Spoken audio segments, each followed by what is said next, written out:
कक्षा 9 हिंदी में आप सभी का स्वागत है। मैं अर्चना सिंह। हम मंत्र कहानी को पढ़ रहे थे। अब इस कहानी को और आगे बढ़ाते हैं। कैलाश अपने मित्रों को, विशेष रूप से मृणालिनी को सांप दिखाने के लिए सांप की गर्दन को पकड़ करके कहा, नहीं साहब, आप आंखों से देख कर मानिए।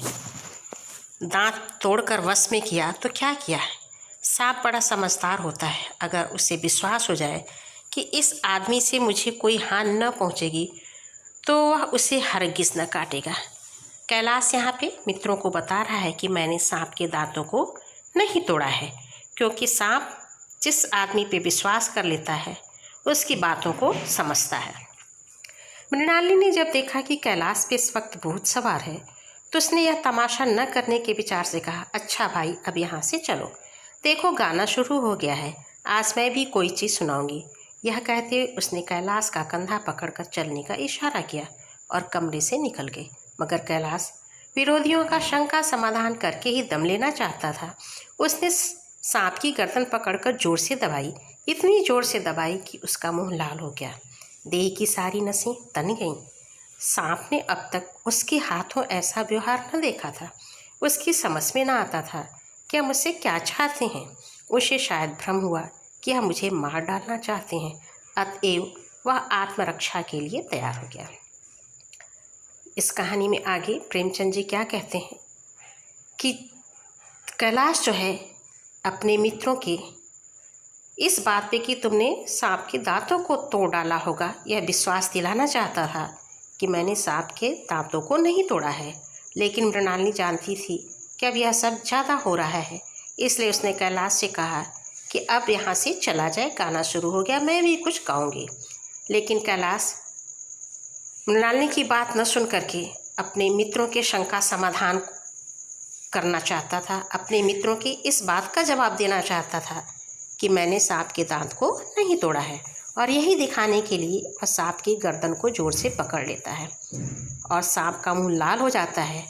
सांप को अब यह लगता है कि यह मुझे मार डालना चाहते हैं, इसलिए वह अपनी रक्षा के लिए तैयार हो गया। ऐसा क्यों हुआ? कभी कभी हम आवेश में भूल जाते हैं कि हम क्या कह रहे हैं। यहाँ भी कैलाश को आवेश हो जाता है और वह दिखाना चाहता है कि उसने सांप के दांतों को नहीं तोड़ा है। इसी आवेश में वह जोर से सांप के गर्दन को पकड़ लेता है। कैलाश ने उसकी गर्दन को खूब दबाकर मुंह खोल दिया और उसके जहरीले दांत दिखाते बोला, जिन सज्जनों को शक हो आकर देख लें। आया विश्वास या अब भी कुछ शक है? मित्रों ने आकर उसके दांत देखे और चकित हो गए। प्रत्यक्ष प्रमाण के सामने संदेह को स्थान कहा। मित्रों का शंका निवारण करके कैलाश ने सांप की गर्दन ढीली कर दी और उसे जमीन पर रखना चाहा, पर वह काला गेहूं क्रोध से पागल हो रहा था। गर्दन नरम पड़ते ही उसने सिर उठाकर कैलाश की उंगली में जोर से काटा और वहां से भागा। कैलाश की उंगली से टप टप खून टपकने लगा। उसने जोर से उंगली दबा ली और अपने कमरे की तरफ दौड़ा। वहाँ मेज़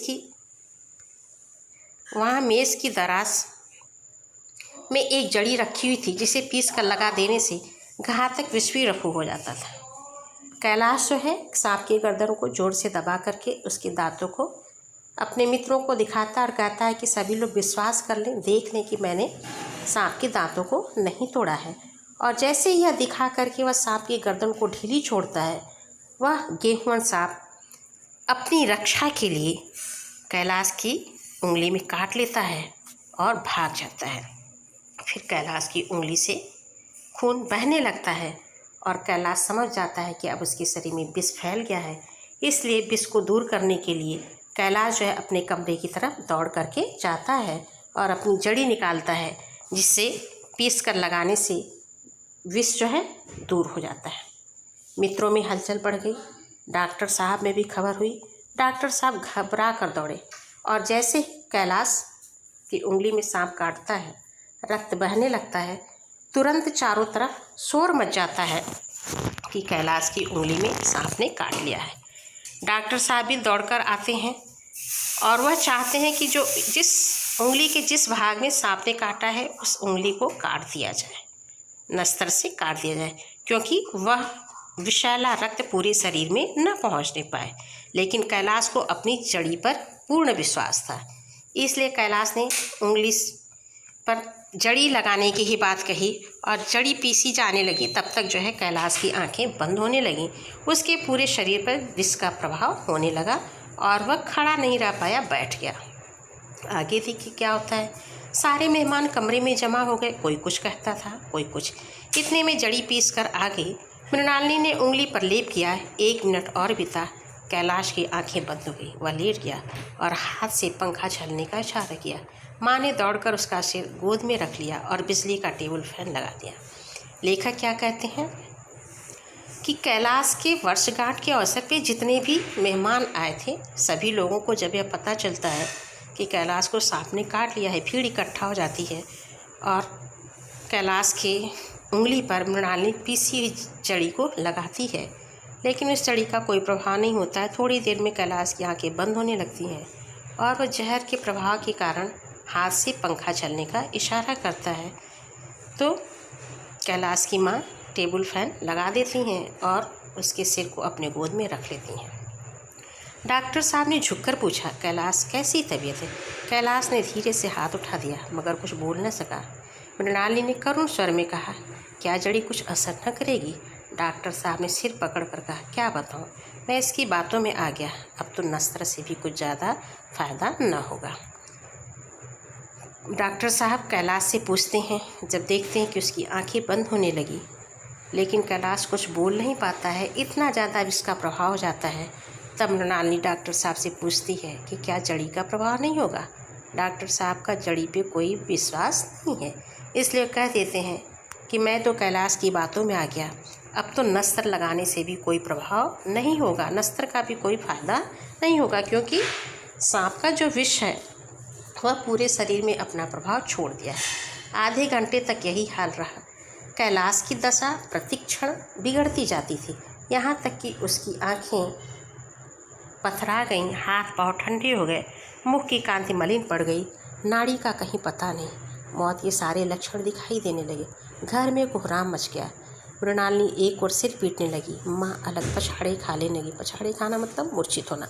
डॉक्टर चड्ढा को मित्रों ने पकड़ लिया, नहीं तो वह नस्तर अपनी गर्दन में मार लेते। क्या कहते हैं लेखक मुंशी प्रेमचंद जी कि आधे घंटे में कैलाश की हालत बिगड़ती गई और अब उसके हाथ पांव भी ठंडे पड़ गए और जीवन के कोई भी लक्षण कैलाश में दिखाई नहीं दे रहे थे। चारों तरफ हलचल मच गई। मृणालिनी अलग परेशान हो गई, कैलाश की माँ अलग, और डॉक्टर चड्ढा को किसी तरह उनके मित्रों ने संभाला, नहीं तो वह अपने को संभालने में भी असफल हो रहे थे।